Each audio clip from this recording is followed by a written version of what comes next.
Dans cette vidéo, je vais vous donner 7 conseils pour garder une bonne attitude face aux aléas de la vie. 7 conseils, 7 grands principes pour passer une bonne année et aussi pour que votre année soit couronnée de réussite et de façon générale de bonnes choses. Ces conseils, donc je le disais à l'instant, ce sont des grands principes qu'il faut vraiment bien garder en tête, surtout quand la vie se montre dure avec nous. Bonjour, ici Rémi, l'auteur du site affirmationdesoi.info. Je suis content de vous retrouver pour cette nouvelle vidéo. C'est ma première vidéo de l'année. J'en profite pour vous souhaiter une excellente année à vous, de vive voix. Je l'avais déjà fait par écrit avec au moins certaines personnes qui me suivent. Donc là, j'en profite pour tous ceux qui m'écoutent. Je vous souhaite une excellente année et surtout, avant tout, une bonne santé. Je pense que c'est le plus important. Après, on se débrouille. Et justement, je vais vous donner des pistes pour avoir le bon état d'esprit, pour avoir les bonnes attitudes face aux aléas de la vie, face à ce qui pourrait vous arriver cette année et les années suivantes. Face aux difficultés que la vie met sur notre chemin, nous avons parfois tendance à gémir, à nous plaindre, à nous lamenter. Nous cherchons quelqu'un ou quelque chose à accuser, quelqu'un ou quelque chose sur lequel nous allons pouvoir rejeter la faute. À nos yeux, c'est cette personne ou cette chose, par exemple un événement, c'est cette personne ou cette chose qui sera responsable de notre malheur, de notre souffrance, à nos yeux. Alors laissez-moi vous citer Jack Canfield. Jack Canfield, c'est un auteur qui a écrit de nombreux livres au sujet du développement personnel, sur le thème du développement personnel. Et Jack Canfield nous dit ceci: la réalité, c'est qu'il n'y a qu'une seule personne responsable de la qualité de l'existence que vous menez, et cette personne, c'est vous. Alors je vais expliquer cela tout de suite. En fait, j'ai écrit il y a quelques années un article qui reprenait un petit peu cette idée-là.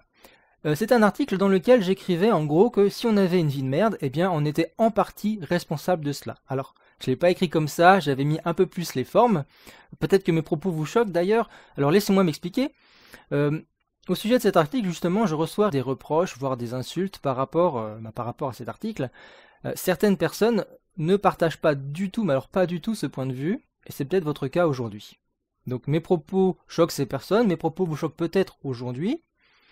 Donc comme je le disais à l'instant, laissez-moi m'expliquer, laissez-moi défendre mon point de vue qui, je le précise quand même, est un point de vue partagé par de nombreuses personnes et en particulier par les personnes qui se sont intéressées au développement personnel et encore plus par ceux qui l'enseignent.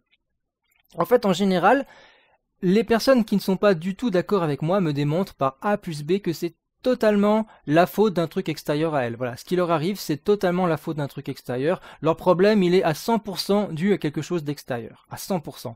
C'est la faute de leur patron, de leur conjoint, de la société, de la conjoncture, etc., etc. Alors, je vous fais pas la liste. Mais en fait, ce qui se passe avec ces personnes-là, c'est qu'elles n'ont pas bien compris le sens profond de mon message. Peut-être que d'ailleurs, je l'ai mal exprimé dans mon article. Il faudrait que je le relise d'ailleurs pour voir. Avec quelques années de recul, il y aura peut-être quelques formulations à refaire. Mais bon, peu importe, c'est pas ça qui compte ici. Ce qui compte, c'est plutôt de comprendre la grande idée que je voulais partager avec vous. Quel que soit le malheur qui nous tombe dessus, il faut toujours chercher à comprendre notre responsabilité dans ce malheur. Alors attention, voilà, et c'est là où je pense qu'il y a une mésentente. Je dis responsabilité, je dis pas culpabilité. C'est-à-dire qu'on peut être responsable sans être coupable. Il n'est pas question forcément de rejeter la faute sur nous-mêmes, sur soi-même. Et d'ailleurs, reconnaître qu'on a une responsabilité, ça ne veut pas dire qu'on est 100% responsable. Donc faites bien la différence entre responsable et coupable. Et c'est pas parce qu'on est en partie responsable qu'on est 100% responsable. Voilà. Donc, il n'est pas question forcément de rejeter la faute sur soi-même, mais juste de reconnaître qu'à un moment donné, quelque part, on a joué un rôle. Et il s'agit alors de comprendre où on a joué un rôle et comment on a joué ce rôle, à quel niveau. Et j'explique pourquoi il faut faire cette démarche-là dans un instant. J'explique tout l'intérêt de cette démarche-là. Je vous donne juste avant un exemple. Imaginez si ça se passe mal pour nous au travail. Eh bien, je le rappelle quand même, c'est nous qui avons accepté ce poste et qui acceptons d'y rester encore aujourd'hui. Est-ce qu'on cherche un travail ailleurs? Est-ce qu'on cherche du travail ailleurs? Ça se passe mal, on se plaint, mais est-ce qu'on cherche du travail ailleurs? Ça se passe mal peut-être dans notre couple, mais je le rappelle quand même, c'est nous qui avons choisi ce partenaire. On ne nous a pas mis le couteau sous la gorge, on ne nous a pas mis un flingue sur la tempe pour sortir avec cette personne-là, pour l'épouser, pour se marier, pour habiter avec, pour avoir des enfants avec. C'est nous qui avons fait ces choix avec ce partenaire, et c'est nous encore aujourd'hui qui choisissons de rester avec lui. Alors, je sens les objections arriver. Oui, je suis tout à fait d'accord avec vous. C'est pas forcément facile de trouver un autre poste ailleurs, surtout dans le contexte actuel. Je suis vraiment d'accord avec vous sur ce point-là. C'est pas facile non plus de se séparer de quelqu'un. On a des attaches, on a passé beaucoup de temps avec. On est d'accord, c'est pas facile, c'est difficile, c'est douloureux. Je suis vraiment d'accord avec vous sur ce point-là. Mais peu importe, la question en fait, elle est pas là. Ce qui compte, c'est de comprendre qu'à partir du moment où vous acceptez, à partir du moment où nous acceptons de voir notre responsabilité dans ce qui nous arrive, même si c'est qu'une responsabilité partielle, mais à partir du moment où nous acceptons que nous avons quelque part une responsabilité, une part de responsabilité, alors nous nous rendons compte à ce moment-là que nous avons le pouvoir de changer quelque chose. Et oui, réfléchissez.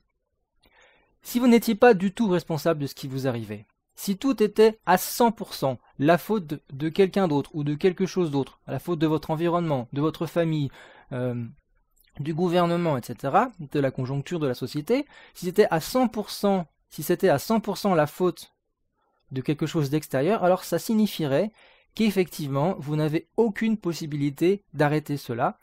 Cela signifierait que vous êtes condamné à subir cela toute votre vie, et jusqu'à ce que l'autre décide de changer.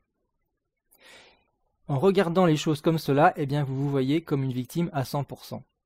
Sauf que ce n'est pas le cas dans la plupart des situations. Ce n'est pas le cas dans la plupart des situations. Souvent, il y a en fait une ou plusieurs choses que nous pouvons faire. Alors, je le redis, et je suis d'accord avec vous, c'est pas facile, c'est pas toujours facile. C'est d'ailleurs pour ça que c'est une possibilité que vous n'avez pas, c'est une option que vous n'avez pas encore prise. Donc ce n'est pas facile, mais souvent, il y a en fait une ou plusieurs choses que nous pouvons faire. Alors, même si ce n'est pas facile, je suis d'accord avec vous, c'est pas toujours facile, mais il y a une ou plusieurs choses souvent que l'on peut faire, même si ces actions, ces décisions, elles vont nous faire souffrir, elles vont nous faire peur aussi. Mais elles existent.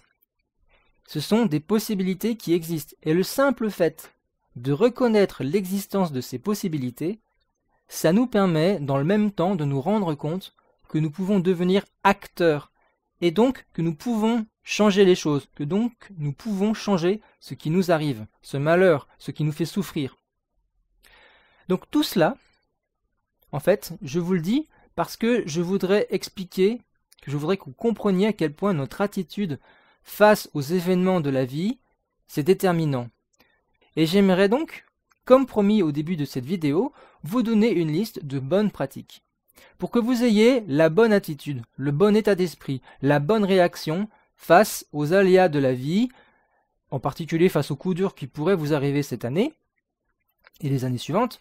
Mais juste avant, si vous n'êtes pas encore abonné à ma chaîne YouTube, pensez à vous abonner et cliquez aussi sur la cloche pour être notifié de mes prochaines vidéos. Si vous vous abonnez sans cliquer sur la cloche, vous ne serez pas prévenu de mes prochaines vidéos, donc l'abonnement ne servirait pas à grand chose. Donc abonnez-vous et cliquez sur la cloche pour être notifié.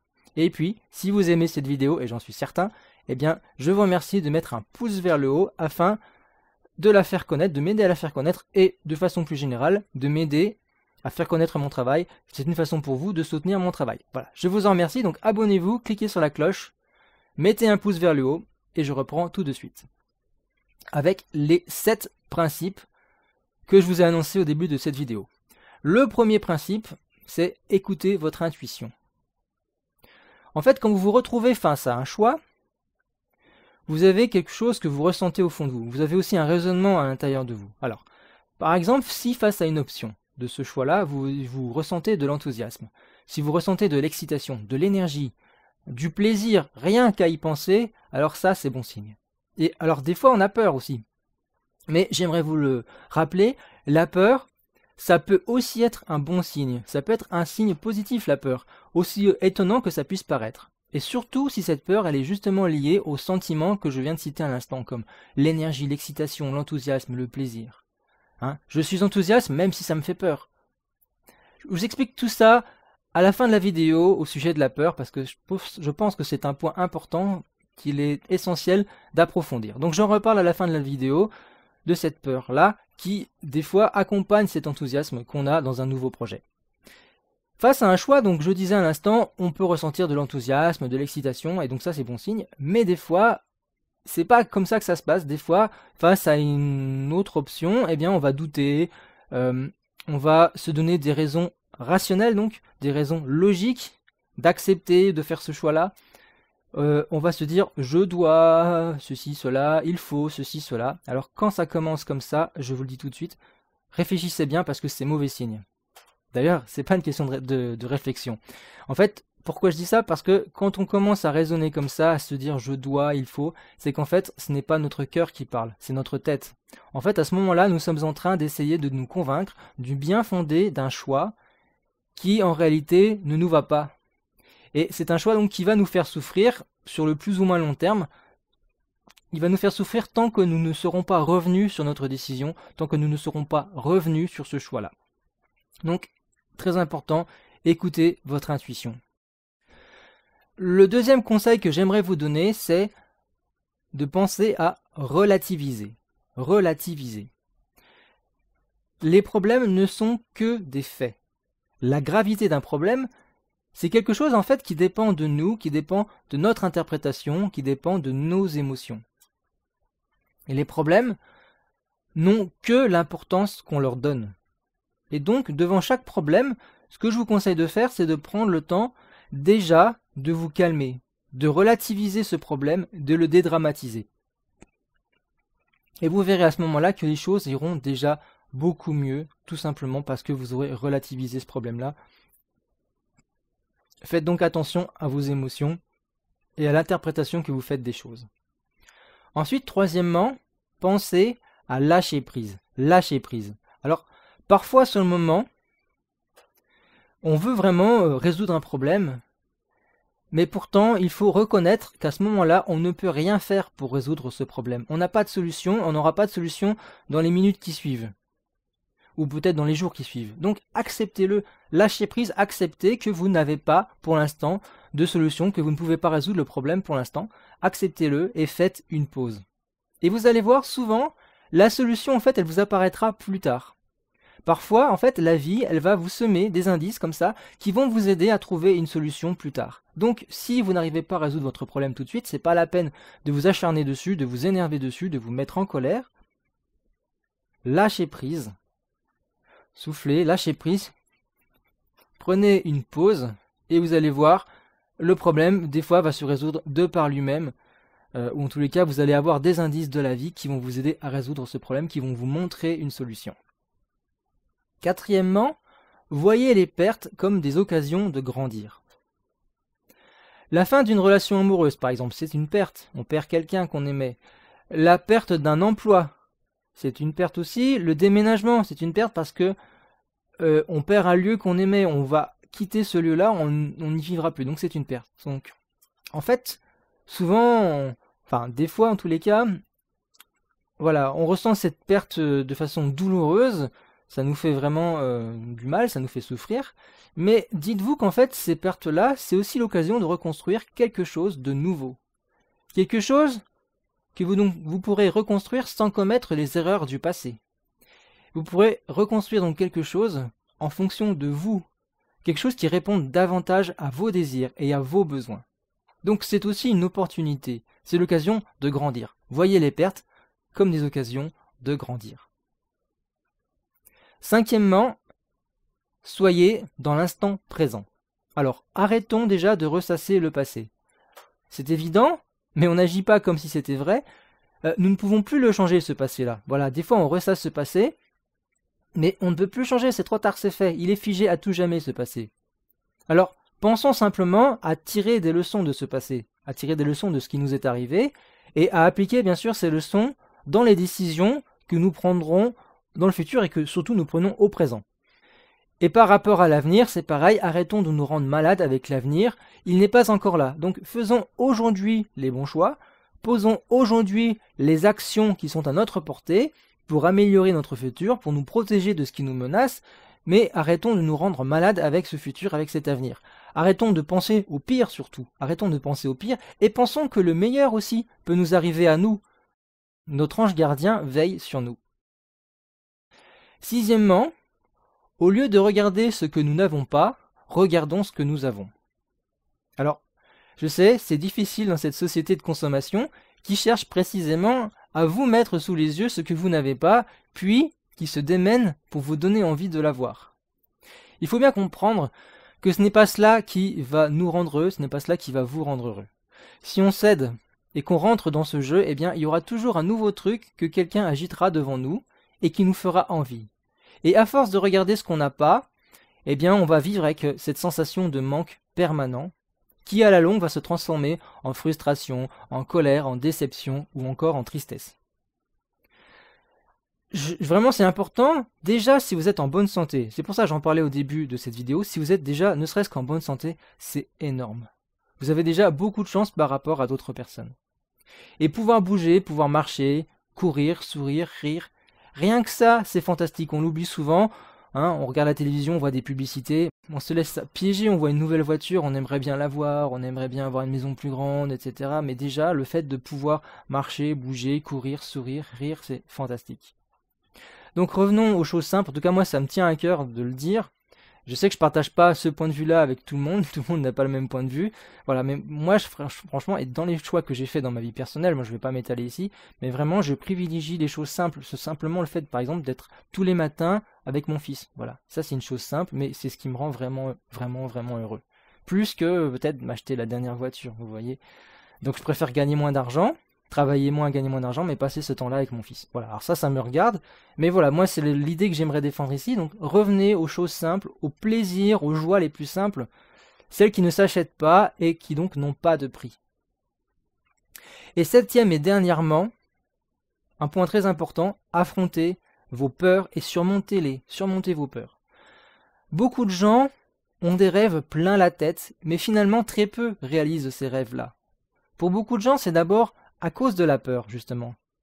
Pourquoi est-ce qu'on ne quitte pas ce poste dans lequel on ne se plaît pas? Pourquoi on ne ferait pas ce type de métier qui nous plairait vraiment, qui nous emballe? Eh bien, la peur peut-être. La peur d'occuper une nouvelle fonction, d'apprendre un nouveau métier, la peur de finir au chômage si ça se passe mal. Pourquoi est-ce qu'on ne quitte pas ce conjoint qui nous parle mal et nous rend malheureux, alors qu'on pourrait très bien vivre heureux avec un autre conjoint? Est-ce que c'est la peur aussi? La peur d'être seul, de se retrouver seul, de ne pas retrouver quelqu'un? Voilà, et vraiment, quand on se laisse comme ça, guider par la peur, alors qu'on sait que derrière, on sent que derrière, hein, notre intuition nous dit que derrière, il y a quelque chose vraiment d'intéressant, d'enthousiasmant, eh bien quand on se laisse guider comme ça par la peur, c'est vraiment dommage. C'est vraiment dommage de s'arrêter là à cause de cette peur. C'est tellement dommage de renoncer au bonheur et à plein de bonnes choses, juste parce qu'on laisse cette peur décider à notre place. Et vous savez ce que c'est le pire?